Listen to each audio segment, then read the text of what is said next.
నుంచి మొదలైనటువంటి ఓరియంటేషన్ కార్యక్రమాలు ఈ రోజుతో ముగిశాయి. నిన్న గౌరవ ముఖ్యమంత్రి జగన్మోహన్ రెడ్డి గారు ఉపన్యాసం ఇచ్చిన తర్వాత ఓరియంటేషన్ ప్రోగ్రామ్ స్టార్ట్ అయింది. స్పీకర్ గారి ఆధ్వర్యంలో చాలామంది శాసనసభ్యులు అనుభవస్తు అంతకుముందు ఉన్నటువంటి శాసనసభ్యులు కానీ కొత్తగా ఎన్నికైనటువంటి శాసనసభ్యులు కానీ మన రాజ్యాంగ విలువలు అసెంబ్లీలో పాటించవలసినటువంటి నిబంధనల గురించి చాలా చక్కగా మంచి ప్రోగ్రాం జరిగింది. చాలామంది కూడా శాసనసభ్యులు అనేక విషయాలు మేము తెలుసుకున్నాం, చాలా ఉపయోగపడ్డది అన్నటువంటి మాట వాళ్ళ దగ్గర నుంచి వినటం చాలా సంతోషం అనిపించింది. మాలాంటి వాళ్ళకు కూడా ఆ ఓరియంటేషన్ చాలా చక్కగా ఉపయోగపడ్డది. ఏ రకమైనటువంటి విలువలు మనం ఉండాలి, అసెంబ్లీ ఎంత ఇంపార్టెంట్, మనం దేవాలయంలాగా భావిస్తాం. అటువంటి శాసనసభలో ఉల్లంఘనలు జరగకుండా, సత్య దూరమైనటువంటి మాటలు మాట్లాడకుండా, ఫాల్స్ పేపర్లు చదివి వినిపించినటువంటి చరిత్ర గతంలో ఉన్నది. అవన్నీ కూడా ఉండకూడదు.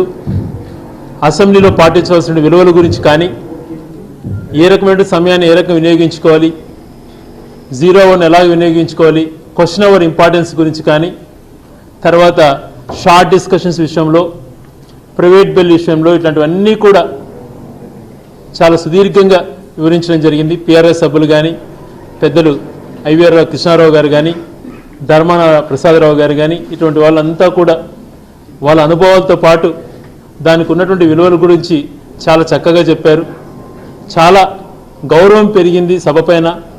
ప్రతి ఒక్క శాసనసభ్యుడు బాధ్యతలు కూడా తెలియచేయడం, అంటే ఇంతకుముందు తెలియకపోవడం అన్నది కాదు, శాసనసభ్యులు ఉన్నటువంటి డ్యూటీస్ని మెయిన్గా ఏవి అటువంటి దానిపైన సుదీర్ఘంగా వివరించడం చాలా బాగా అనిపించింది. అందరూ కూడా చక్కగా వినియోగించుకున్న 2 రోజుల సమావేశాలు. ఇటువంటి సమావేశాలకు నిజంగా ఆహ్వానం పంపినా తెలుగుదేశం పార్టీ వాళ్ళు హాజరు కాకపోవడం దురదృష్టకరం.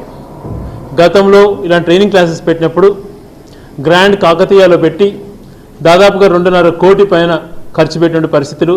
ఈసారి మేము అలాంటి 5 స్టార్ హోటల్లో పెట్టలేదు అటువంటి భావనతో రాలేదో, లేకపోతే వస్తే ఇక్కడ విలువల గురించి ఏదైతే ఫిరాయింపులు ఉన్నాయో ఫిరాయింపుల గురించి కానీ ఉల్లంఘనల గురించి కానీ చర్చ ఎక్కడొస్తుందో అని చెప్పి భయపడి రాలేదో అర్థం కావట్లేదు. రాష్ట్రం ఉన్నటువంటి ఆర్థిక పరిస్థితులలో అటువంటి కోట్ల రూపాయలు ఖర్చు పెట్టకుండా చాలా సింపుల్గా అసెంబ్లీకి ఉన్నటువంటి కమిటీ హాల్ను వినియోగించుకొని అక్కడే సభ ఓరియంటేషన్ క్లాసెస్ 2 రోజులు ఏర్పాటు చేసుకొని చాలా మంచి ఆహ్లాదమైనటువంటి వాతావరణంలో మంచి క్లాసెస్ జరిగాయి. ఇటువంటి లాస్ట్ టైం జరిగినటువంటి సమావేశాలకు వైఎస్ఆర్ కాంగ్రెస్ పార్టీ కూడా హాజరైంది, తెలుగుదేశం పార్టీ వాళ్ళు నిర్వహించినా కూడా. ఈసారి వాళ్ళు వచ్చినంటే బాగున్నటువంటిది మా అభిప్రాయం. ఎందుకంటే ఉల్లంఘించడంలో వాళ్ళే సాటి. గత 5 సంవత్సరాలు ఏ రకంగా ఉల్లంఘించినటువంటి అన్నీ కూడా మనకు తెలుసు. అటువంటి ఉల్లంఘనలు చేసిన వాళ్ళు ఇక్కడ ఏ రకంగా మేము ఆ క్లాసెస్ వింటామని చెప్పి భయపడి రాలేదు అని చెప్పి భావిస్తున్నా. మరి ఇటువంటి శాసనసభ్యులు రేపు పొద్దున అసెంబ్లీకి వస్తారో రారో అటువంటిది కూడా మాకైతే వాళ్ళపైన డౌట్ వస్తుంది. ముఖ్యమంత్రి జగన్మోహన్ రెడ్డి గారు గతంలో అసలు రాజ్యాంగ ఉల్లంఘనలు జరగవు, ప్రతిపక్ష నాయకుడు లేచినా కూడా, ముఖ్యమంత్రిగా నేను నిలబడి ఉన్నా కూడా నేను కూర్చొని ప్రతిపక్ష నాయకుడికి అవకాశం ఇవ్వండి అని చెప్పినటువంటి సంఘటన మనం గతంలో చూసాం. అటువంటి సంఘటన నిజంగా ఏ రోజన్నా కోడలి శివప్రసాదరావు గారు స్పీకర్గా ఉండగా, ముఖ్యమంత్రి చంద్రబాబు నాయుడు గారు ఉండగా జరిగినాయా అన్నటువంటిది ఒక్కసారి ఆలోచన చేసుకోవాలి.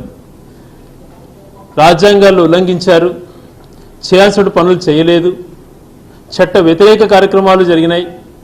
ఇవన్నీ కూడా జరగవు.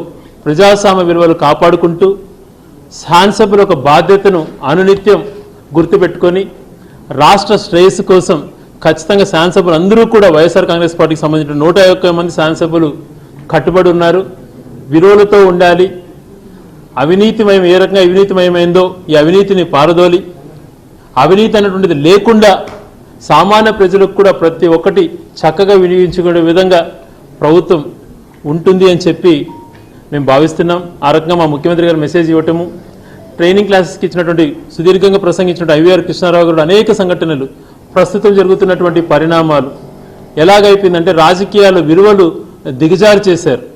ముఖ్యంగా చంద్రబాబు నాయుడు లాంటి వ్యక్తి వ్యవస్థను సర్వనాశనం చేసి రాజకీయ నాయకులు అంటే వాళ్ళు కరప్షన్ ఇంకేం ఉండదు అటువంటి పరిస్థితి ఈరోజు చర్చకు ఎక్కడ చూసినా చర్చ జరుగుతుంది అంటే దానికి కారకులు చంద్రబాబు నాయుడు గారు లాంటి నాయకులు ఉండడం వల్లనే. ఎంతసేపు వ్యవస్థను మేనేజ్ చేయాలి, పార్టీల్ని మనం ఏదో రకంగా ఇతర పార్టీలను లాగేయాలి, లేకపోతే ఉన్న పార్టీ అధ్యక్షుని వెన్నుపోటు పొడిచి అధికారంలోకి రావాలి, లేకపోతే క్యాంపు రాజకీయాలు చేయాలి, లేకపోతే అధికారాన్ని ఉపయోగపెట్టుకోవాలి, లేకపోతే డబ్బులతో కొనాలి, ఇటువంటి రాజకీయాలు అన్నీ కూడా చేసి చంద్రబాబు నాయుడు గారు వ్యవస్థను భ్రష్టు పట్టించారు. ఈ వ్యవస్థలను సరిదిద్దాల్సిన బాధ్యత మనందరిపైన ఉందని చెప్పి మా ముఖ్యమంత్రి గారు చెప్పారు. తూచా తప్పకుండా ప్రజాస్వామ్య విలువలు కాపాడడం కోసము రాజకీయ నాయకులపైన ఏర్పడినటువంటి అటువంటి బురద కార్యక్రమం తుడిచేసుకునే విధంగా మేమందరం కూడా ప్రవర్తిస్తామని చెప్పి కూడా మీ ద్వారా తెలియజేస్తున్నాను. అదే రకంగా కృష్ణారావు గారు కూడా చెప్తూ బ్యూరోక్రసీ అలాగే లెజిస్లేచర్ రెండు కళ్ళు లాంటివి, ఖచ్చితంగా ఒకరొకరు సహాయ సహకారాలతో ఎలాగా చేసుకోవాలి, ఈ బ్యూరోక్రసీ అటువంటిది కూడా ఎలాగ కొన్ని విషయాల్లో తప్పుదోవ పడుతుంది. అదే రకంగా బ్యూరోక్రసీలో అందరూ చెడ్డవారు ఉండరు, అందరూ మంచివారు ఉండరు. అదే రకంగా లెజిస్లేచర్లో కూడా అందరూ చెడ్డవారు ఉండరు, అందరూ మంచివారు ఉండరు. కొంతమంది చాలామంది కూడా మంచివారు ఉంటారు. రెండు దాంట్లలో కూడా ఆ మంచిని తీసుకుంటూ అందరం కూడా ముందుకు నడవాల్సిన బాధ్యతలు అందరూ గుర్తు చేయడం మాకు కూడా చాలా స్ఫూర్తినిచ్చింది. ఖచ్చితంగా ప్రజాస్వామ్య విలువలను ఏ రకంగా కాపాడాలో ఆ విధంగా కాపాడడం కోసం, రాజ్యాంగ విలువలను కాపాడడం కోసం, ఈ రాష్ట్ర శ్రేయస్సు కోసం ఎంతకైనా కూడా పనిచేయడం కోసం, వ్యవస్థల్ని మళ్ళీ కూడా చక్కగా వ్యవస్థలు అన్నీ కూడా పనిచేసే విధంగా మేమందరం కూడా కృషి చేస్తామని చెప్పి కూడా మీకు ద్వారా తెలియజేస్తున్నాను. చంద్రబాబు వైసీపీ సోమవారం మొదలైంది. గతంలో ప్రభుత్వ రుణాలు విద్యుత్ ఇస్తే ఇప్పుడు పవర్ కట్ చేస్తున్నారు. చంద్రబాబు నాయుడు గారు ఎప్పుడు కూడా సత్య దూరమైనటువంటి మాటలతో ఏదో ఒకటి బురద జల్లేటువంటి కార్యక్రమంలో సిద్ధహస్తుడు. తను పీరియడ్లో గతంలో రాజశేఖర రెడ్డి గారు ఇచ్చినటువంటి ఏదైతే పవర్ స్టేషన్స్ అన్నీ కూడా థర్మల్ స్టేషన్స్ అన్నీ కూడా అప్పుడు ఆయన యొక్క విజన్తో జరిగినటువంటి విషయాలలో విడిపినటువంటి రాష్ట్రంలో మనకు కొద్ది గొప్ప పవర్ వచ్చింది. తర్వాత ఇప్పుడు అదే కంటిన్యూషన్ అంతకన్నా కూడా భాగిస్తున్నాం. 9 గంటలు డే టైం ఇస్తుంటే మాలాంటి మిట్ట ప్రాంతాలలో వద్దు సార్ మాకు 9 గంటలు ఇస్తున్నారు, మాకు నీళ్ళు సరిపోవటం లేదు, మాకు 2 షిఫ్ట్లు ఇవ్వండి అని చెప్పి రైతులు కోరుతున్నారు. అంటే 9 గంటలు రైతులకు ఇస్తున్నట్లే కదా, ఆ విధంగా రైతులు ఫోన్ చేస్తున్నారంటే. ఎక్కడ పవర్ కట్ జరగడం లేదు. చిన్న చిన్న లోపాలు ఉన్నటువంటి కూడా సరిదిద్దుతున్నాం. పవర్ 100%గా వాళ్ళు మిగిల్చారు. దాదాపు 20 నుంచి 25 వేల కోట్లు బకాయిలు ఉన్నాయి విద్యుత్ సంబంధించి. అన్నీ కూడా ఇష్టం వచ్చినట్టు వ్యవస్థను నిర్వీర్యం చేశారన్నటువంటి మాట ఎందుకు వాడానంటే ఈ రకంగా చేసినటువంటి వ్యక్తులే. ప్రతి ఒక్క సిస్టమ్ని కొలాప్స్ చేసేశారు. 20,000 కోట్లు ట్రాన్స్కొని అప్పులోకి ముంచేశారు. ఇవన్నీ కూడా సరిదిద్దాల్సిన బాధ్యత ఉంది. గతంలో రాజశేఖర రెడ్డి గారు పరిపాలన చేశారు 5 సంవత్సరాలు.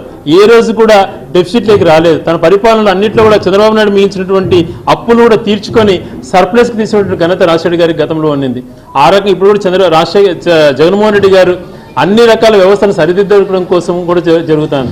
మీరు చూసే ఉంటారు, విత్తనాలపైన బురద జరుగుతున్నారు మా పైన, విత్తనాల కార్యక్రమం సరిగా జరగలేదు అని చెప్పి. 2,80,000 క్వింటాలు గతంలో వాళ్ళు చేస్తే అంతకంటే ఎక్కువగా 3 లక్షల క్వింటాల్లో పైగా ఇప్పుడు సరఫరా చేయడం కూడా జరిగింది. కొన్ని చోట్ల కొంచెం షార్టేజ్ వచ్చిన మాట వాస్తవం. కారణం కూడా వ్యవసాయ మంత్రి గారు చెప్పారు.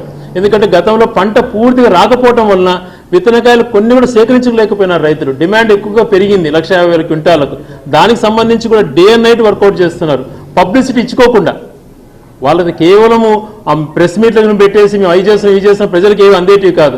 ఈరోజు అంత షార్టేజ్ వచ్చినా వాళ్ళు గతంలో ఉన్నటువంటి పెండింగ్ బిల్ చెల్లించకపోయినా అవన్నీ చెల్లించుకుంటూ ఖరీఫ్లో స్టార్ట్ అయినాక ప్రభుత్వం స్టార్ట్ అయినా కూడా మేము వాళ్ళపైన నిందలు వేయకుండా మేమే బాధ్యత వహిస్తూ వీలైనంత వరకు ప్రొక్యూర్ చేస్తున్నామంటే మా ప్రభుత్వం రైతుల ప్రభుత్వం అటువంటిది అందరూ గుర్తుపెట్టుకోవాలి. 8వ తేదీ మా ప్రియతమ నాయకుడు వైఎస్ రాజశేఖర గారి జన్మదినాన రైతుల దినోత్సవంగా ప్రకటించడం చాలా శుభపరిణామం. రైతులంతా కూడా ఆలోచన చేయాలి. ప్రతి నిత్యం ప్రతి సెకండ్ రైతుల కోసం పనిచేసే ప్రభుత్వం. వేరే వాళ్ళ మాటలు మీకు రెచ్చగొట్టేటువంటి మాటలు చెప్తుంటారు, ఏవి నమ్మద్దండి. ఎక్కడ ఏ సమస్య ఉన్నా కూడా పూర్తి స్థాయిలో అటెండ్ అవుతాం. రైతుల సమస్యలు ఏదీ లేకుండా అష్టకష్టాలు పడుతున్న రైతుల కోసం ఈ ప్రభుత్వం నిలబడుతుంది. అందులో భాగంగానే 2,000 కోట్లు ఇన్పుట్ సబ్సిడీ రిలీజ్ చేశారు. 330 కోట్లు ఈరోజు బుడ్డశనగకి ఇస్తున్నారు. అదే రకంగా 400 కోట్లు వీళ్ళు విత్తనాభివృద్ధికి విత్తనాలకు చెల్లించిన డబ్బులు కూడా బకాయిలు చెల్లించకపోతే అవి కూడా చెల్లించడానికి ప్రణాళిక రూపొందించుకుంటున్నారు. అంటే ఇది చిత్తశుద్ధితో రైతుల కోసం పనిచేసిన ప్రభుత్వం. కేవలం 100 కోట్లు ఖజానాలో పెట్టి లక్షల కోట్లు దోపిడీ చేసినటువంటి వాళ్ళను మేము రాజకీయం విమర్శించదలుచుకోలేదు. వాళ్ళే మా పైన అస్తవ్యస్తం చేసి తిరిగి మా పైన ఎదురు చేయడానికి ప్రయత్నం చేస్తున్నారు. మేమన్నీ కూడా ప్రజల కోసం మీ పైన రాజకీయ దాడులు చేయము. కేవలం మేము చేసేటువంటిది ప్రజలకు ఏ రకంగా మంచి చేయాలన్నటువంటిది పబ్లిసిటీ లేకుండా ప్రజల కోసం మంచి చేసే విధంగా ప్రతి నిత్యం ప్రయత్నం చేస్తున్నటువంటిది వాళ్ళు గుర్తుపెట్టుకోవాలి.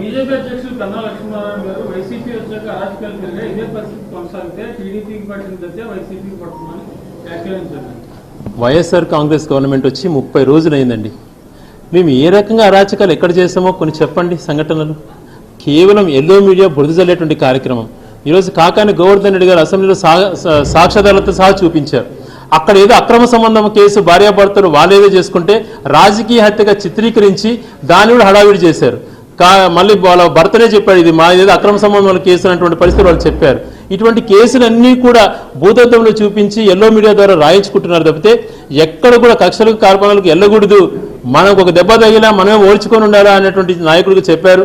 ఎక్కడ ఏ చిన్న గొడవ జరిగినా పోలీసులు తమ డ్యూటీలో యాక్ట్ చేయొచ్చు, పూర్తి స్థాయిలో స్వేచ్ఛనిచ్చారు పోలీసుకు. ఆ మాట మనం డీజీపీ ద్వారా కూడా విన్నాం. అదే రకంగా గతంలో తెలుగుదేశం ప్రభుత్వం మీరు చూసుకుంటే రాంబాబు గారు ఎంపీటీసీని తీసుకుపోతుంటే ఏ రకంగా నిర్విధంగా ఆ వెహికల్ను తన్ని బయట ఎంపీటీసీ సభ్యులు కొట్టారో, వనజాక్షి గారిని ఎలా కొట్టారో, తర్వాత మిగిలినటువంటి అన్ని ఏరియాలలో ఎంతమంది వైసీపీ కార్యకర్తలను ఆ రోజు వాళ్ళు కొట్టి జైలులో పెట్టించారో, తప్పుడు కేసులు పెట్టించారో ఒకసారి రికార్డు తీయండి. ఈరోజు మా హోమ్ మినిస్టర్ గారు దళిత మహిళ చాలా చక్కగా అనునిత్యం లా అండ్ ఆర్డర్ గురించి మాట్లాడుతూ ఎక్కడ ఏ సంఘటన జరిగినా అటెండ్ అవుతూ తను ముందుకెళ్తున్నారు.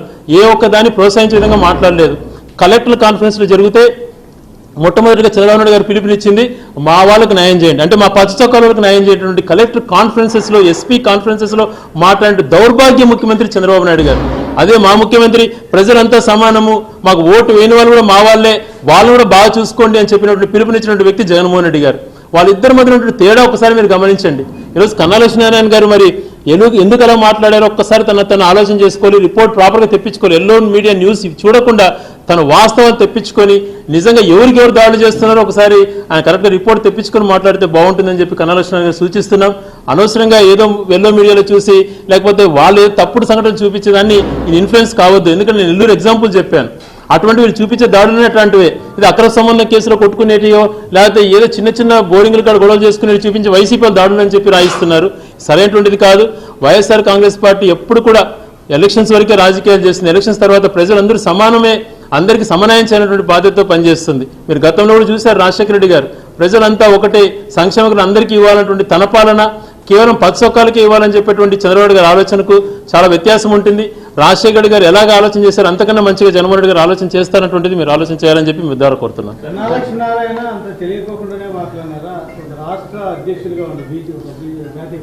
అందుకే నేను చాలా క్లియర్గా చెప్పాను.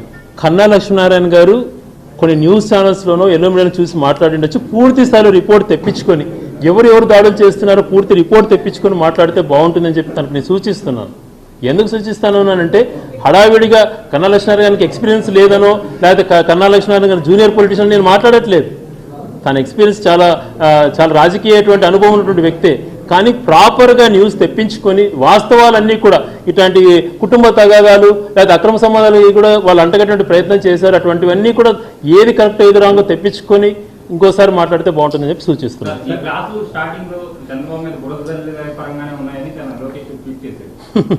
ట్వీట్లు ఏంటంటే ఏదైనా వచ్చి మాట్లాడాలి కానీ ఆ ట్వీట్లలో ఇంట్లో కూర్చొని చెప్పండి.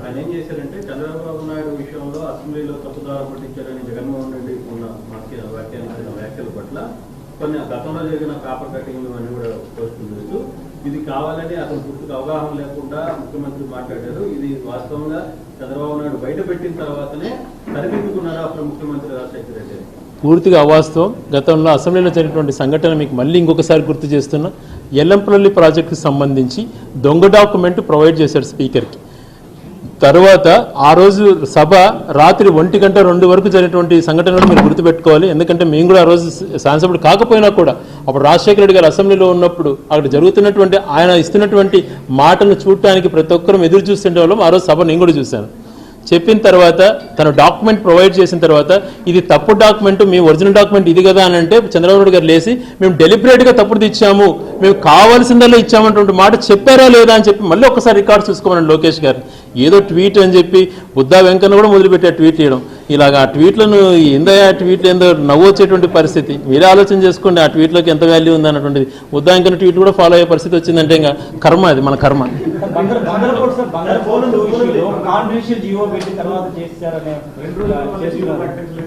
ఏంటండి ఇంకొకసారి కాన్ఫిడెన్షియల్ జీవోస్ రిలీజ్ చేయడము, దొంగ జీవోలు రిలీజ్ చేయడం అటువంటిది ఏది కూడా ఉండదు. దానికి సంబంధించి మీరు రోజు ఏ రోజు కాన్ఫరెన్స్ జీవో అంటున్నారో సంబంధిత మంత్రి గారితో నాకు ఇంకా ఈ రోజే ట్రైనింగ్లో ఉన్నాను. దాని గురించి ఖచ్చితంగా డీటెయిల్స్ మీకు ఇవ్వగలను తెలుసుకొని ఏ రోజు కూడా దొంగ రకంగా ఎన్ని వేల కాన్ఫిడెన్షియల్స్ ఎలక్షన్ కోడ్ వచ్చినా కూడా వేల దొంగ కాన్ఫిడెన్షియల్ జీవోలు వాళ్ళు ఇచ్చారు. ఆ రకమైన ప్రభుత్వం ఇది కాదు. టోటల్ ట్రాన్స్పరెన్సీగా ఉన్నటువంటి ప్రభుత్వం. ఆ ట్రాన్స్పరెన్సీ గురించి రోజు రోజుకు మీరే చూస్తారు. రివర్స్ టెండరింగ్ విధానం నుంచి కూడా మాట్లాడుతున్నామనంటే మేము ఏదో దాచిపెట్టుకుని జీవోలు ఇచ్చేటువంటి ప్రయత్నం ఎప్పుడు కూడా చేయము.